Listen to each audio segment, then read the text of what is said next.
clutch all the way down, first gear. Ilalagay ko sa clutch biting point yung ating clutch by lifting it slowly.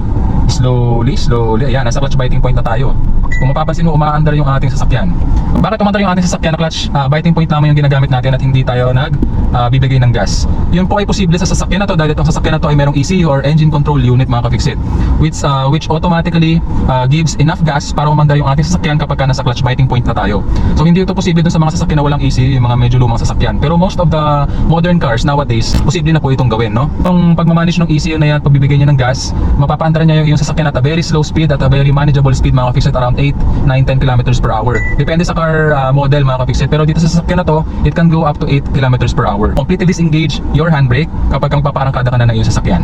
So clutch all the way down, first gear, clutch biting point, at aandar na yung ating sasakyan. At pwede ko na siyang bitawan at this point dahil nasa 5 kilometers per hour na tayo at medyo tumataas pa siya. Ayan, 6 or 7 kilometers per hour mga ka-fixit without giving gas.